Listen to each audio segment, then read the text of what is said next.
Bonjour à tous, j'espère que vous allez bien. Aujourd'hui, je vous propose de parler courgettes et plus particulièrement du célèbre problème du célibat des courgettes. Qu'est-ce que c'est que le célibat des courgettes? Si vous avez déjà cultivé la courgette, vous savez, vous avez sûrement remarqué le phénomène.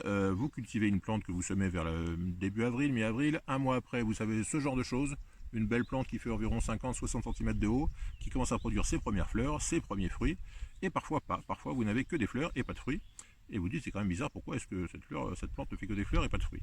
Alors en fait, généralement ce qui se passe, c'est que vous avez uniquement des fleurs mâles, parfois uniquement des fleurs femelles, mais c'est plus rare. Et évidemment, comme c'est une plante monoïque allogame, ça veut dire que c'est une plante qui produit sur le même plan des fleurs mâles et des fleurs femelles. Allogame, ça veut dire que ces pollens et ces fleurs femelles se croisent les uns les autres, principalement entre deux plants différents. C'est pour ça qu'il faut toujours essayer de cultiver au moins deux plants d'une même espèce. Donc ce qui se passe, c'est que votre plante ne produit que des fleurs mâles généralement, et donc évidemment vous n'avez pas de fruits, parce qu'avec que des mâles c'est difficile d'avoir une fécondation de quoi que ce soit. Alors comment faire pour essayer de régler ce problème? Aujourd'hui je ne vais pas vous parler de fécondation, j'ai déjà fait une vidéo sur la fécondation des courgettes il y a quelques temps, je vous remets le lien ici et puis dans la description. Mais aujourd'hui on va voir donc comment faire, à quoi est dû ce décalage des fleurs mâles et des fleurs femelles, quelles sont les solutions pour essayer de solutionner ce problème, pour essayer d'avoir des fruits le plus tôt possible. On voit ça tout de suite après le générique, c'est parti.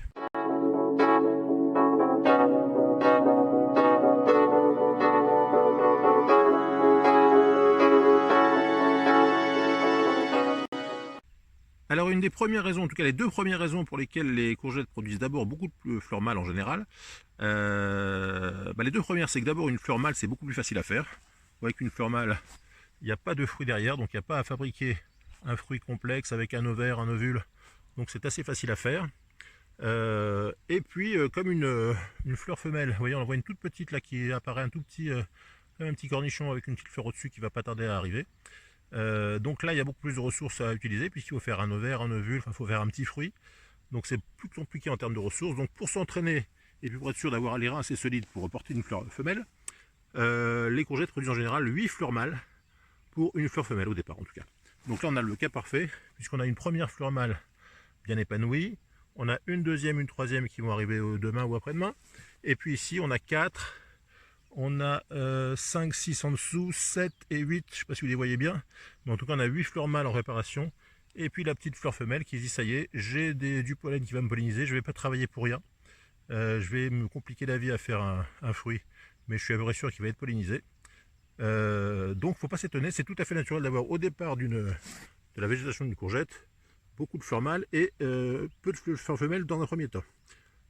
La deuxième raison de cette production de fleurs mâles au départ, c'est de faire venir les pollinisateurs. Vous savez que les pollinisateurs repèrent les coins à pollen, et en produisant beaucoup de fleurs mâles au départ, donc beaucoup de pollen, ça va dire aux abeilles et tous les pollinisateurs du coin, ici c'est un bon coin, il y a à manger, donc venez dans ce coin-là régulièrement, et en prenant l'habitude comme ça de venir pendant plusieurs jours chercher du pollen, vous savez que les abeilles ont même des danses, la danse des abeilles pour indiquer les ressources disponibles.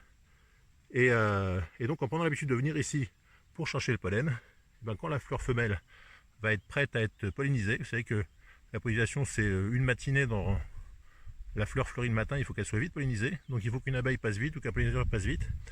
Donc en donnant beaucoup de fleurs mâles et en donnant l'habitude aux pollinisateurs de venir, la fleur femelle sera pollinisée, et donc la plante optimise ses chances d'être pollinisée en produisant avant la fleur femelle beaucoup de fleurs mâles. Voilà, donc les deux premières raisons, la facilité de production des fleurs mâles, et puis attirer les pollinisateurs sur ce secteur. Alors la deuxième raison pour laquelle les fleurs femelles sont parfois un petit peu plus longues à arriver, c'est parce que, en dehors du problème de ce décalage naturel, c'est que le problème c'est que les femelles sont un peu plus difficiles que les mâles. Alors ça n'a rien à voir avec les humains évidemment, chez nous tout va bien, mais chez les courgettes, les femelles sont un peu plus tatillonnes, il leur faut les conditions parfaites, c'est-à-dire il leur faut une bonne fertilisation, c'est-à-dire qu'il faut que la courgette se dise si j'ai pas assez de nutriments pour nourrir mon fruit, je fais pas de fruit, ça sert à rien. Ça arrive aussi, parfois vous avez des fruits qui commencent à naître et puis qui ne se développent pas, c'est aussi souvent un problème de fertilisation, votre sol est trop pauvre et donc la plante se dit je vais pas avoir de quoi alimenter mon fruit qui va demander beaucoup de ressources, donc je m'arrête de pousser. Donc une bonne fertilisation c'est une première chose, et puis des bonnes conditions climatiques. Donc il faut la température parfaite. La température parfaite pour une courgette femelle c'est entre 20 et 25 degrés. Donc s'il fait trop froid ou trop chaud, elle va se dire non, mon petit va pas pouvoir bien se développer, je fais pas de fruits. Ça peut être aussi la luminosité. Il faut une bonne luminosité mais pas trop fort. Donc s'il fait très gris, c'est pas bon. S'il fait trop soleil, beaucoup d'UV, la fleur femelle, la plante va considérer que la fleur femelle va pas s'en sortir. Donc la femelle courgette est tatillonne, est difficile, il lui faut des conditions parfaites. Et ce qui arrive souvent en début de saison, donc dans le début du mois de juin, on a des jours un peu gris comme aujourd'hui, on a des températures un peu fraîches, bref, les conditions ne sont pas forcément réunies. Et la plante se dit, je vais faire des fruits qui ne vont pas avoir ce qu'il leur faut pour bien se développer. Et donc j'attends patiemment que les conditions soient là pour avoir une progéniture qui pourra bien se développer et que tout aille bien. Donc, mis à part le problème de fertilisation, vous pouvez effectivement apporter, alors de préférence un engrais organique, hein, donc compost, fumier, urine, tout ce qui est thé, purin, etc. N'hésitez pas à apporter de matière azotée, puisque les cucurbitacées ont besoin de ressources. Pour ce qui est de la température et de la lumière, malheureusement, il faut faire avec les éléments. Et là, aujourd'hui, par exemple, c'est pas une journée terrible, ni pour moi, ni pour les courgettes. Alors, deuxième cas de figure avec les fleurs de courgettes célibataires, ce sont les courgettes qui ne font que des fleurs femelles. Alors, elles sont beaucoup moins économes que la majorité des autres. Vous voyez que sur celle-ci, par exemple, qui est une couteur jaune, si je ne me trompe pas, j'ai 1, 2, 3, 4 fleurs femelles et 0 fleurs mâles. Et c'est vraiment lié à la variété, parce que sur celle d'à côté, vous voyez que j'ai aussi 1, 2, 3, non, 2 fleurs femelles et une fleur mâle. Donc celle-ci a fait un peu plus de mal. Mais en tout cas sur celle-ci, j'ai quand même beaucoup de fleurs femelles d'un coup. Alors cette propension comme ça à faire beaucoup de fleurs femelles chez les courgettes, ça pourrait être lié à ce qu'on appelle la parthénocarpie. La parthénocarpie, qu'est-ce que c'est? C'est la possibilité qu'ont certaines plantes de faire un fruit sans pollinisation, c'est-à-dire qu'elle se féconde elle-même. Alors il n'y a pas de...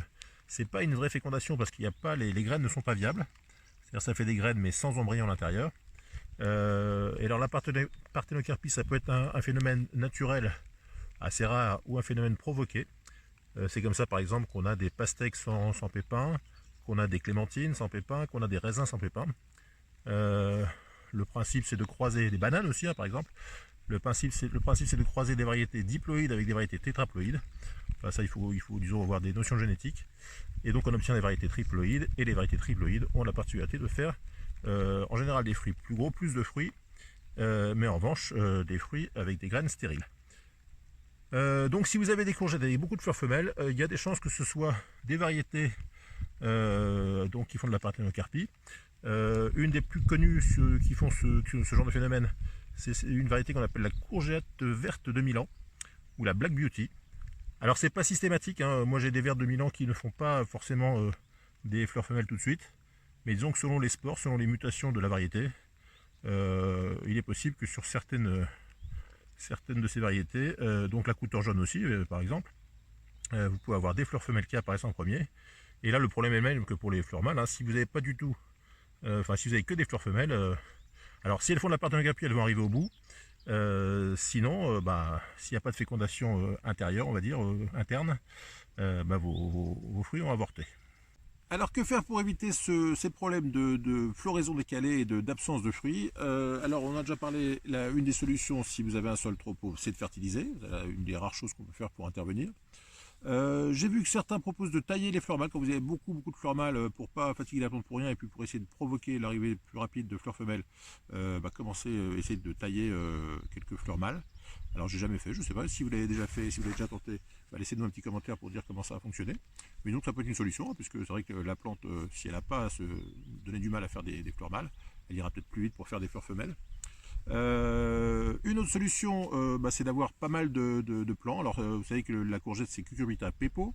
Donc si vous avez des courges spaghetti, si vous avez des pâtissons, si vous avez, enfin il y a pas mal de plantes. Je vous ai mis, je vous rappelle, j'ai fait une vidéo sur les courgettes, sur les cucurbitacées. Donc je vous remets le lien là et puis en dessous sur les différentes cucurbitacées. En tout cas, si vous avez cultivé d'autres cucurbitacées de l'espèce Cucurbita pepo, vous pouvez utiliser les fleurs mâles d'une autre variété pour aller polliniser votre plante de courgette. Tout ce qui est Cucurbita pepo s'interféconde, donc n'hésitez pas. Si vous n'allez pas chez vous, essayez de voir avec le voisin, la voisine, peut-être que lui a le phénomène inverse, hein, donc peut-être que vous échangez des fleurs de courgettes, ça peut être une solution aussi. Et puis, une des solutions que moi j'utilise, alors il faut avoir de la place, il faut avoir de quoi planter beaucoup de plants, c'est d'échelonner les semis. Alors moi je commence à semer des courgettes à partir de 10-15 avril, et puis je ressème tous les 10-15 jours, je ressème jusque fin juin. Alors l'avantage c'est que on va avoir ce décalage qui va se produire, mais du coup en ayant des fleurs femelles, des fleurs mâles qui arrivent sur mes semis tardifs, je vais pouvoir polliniser si j'ai besoin les premiers semis qui commenceront à avoir la première fleur femelle. Et puis le deuxième avantage de ce semis décalé, c'est que vous savez qu'un plant de courgettes, ça dure en général 3-4 mois. Ce qu'on sème vers la mi-avril, en général vers la fin août, début septembre, il commence à faire un peu la tête et puis il commence à développer de l'oïdium. Hein. Vous savez que l'oïdium, c'est cette plaque blanche, cette couverture blanche qui s'étale sur les feuilles. D'ailleurs, à ce propos, je vous ai mis un petit post sur l'onglet communauté de la chaîne. Ne taillez pas les feuilles avec du blanc sur la feuille. Hein. C'est tout à fait normal qu'une feuille de courgette ait du blanc sur la feuille. C'est pas de l'oïdium. En revanche, en fin de culture, vers donc fin août, début septembre, les premiers plants commencent à s'allumer avec de l'oïdium. Et donc, si vous avez fait du semi étalé jusque fin juin, ben, vos plants que vous aurez semés fin mai, début juin, vont prendre le relais. Et donc, vous aurez des courgettes jusqu'à, on va dire, fin octobre.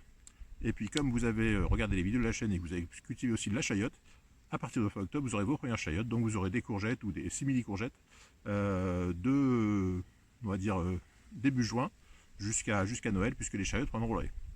Voilà, donc j'espère que vous aurez mieux compris ce problème de décalage des fleurs mâles et femelles sur les courgettes. Si cette vidéo vous a plu, comme d'habitude, n'hésitez pas à mettre un petit pouce bleu. Si vous avez des questions, des commentaires, n'hésitez pas. Notamment, on n'a pas parlé des beignets de fleurs de courgettes, mais quand vous avez beaucoup de fleurs mâles, il y a aussi une solution sympa, c'est de faire des beignets de fleurs de courgettes. Donc si vous avez des recettes sympas pour beignets de fleurs de courgettes, mettez-les aussi en commentaire. Et puis, comme d'habitude, si vous n'êtes pas encore abonné, je vous remercie. D'ailleurs, cette semaine, on a passé les 40 000 abonnés sur la chaîne. On a passé les 3 500 000 vues. Donc, merci à tous. Et la chaîne a multiplié par 20 son audience depuis un an. Donc, un grand merci à vous tous. C'est tout pour aujourd'hui. Et on se retrouve très bientôt pour de nouvelles aventures. Bye bye.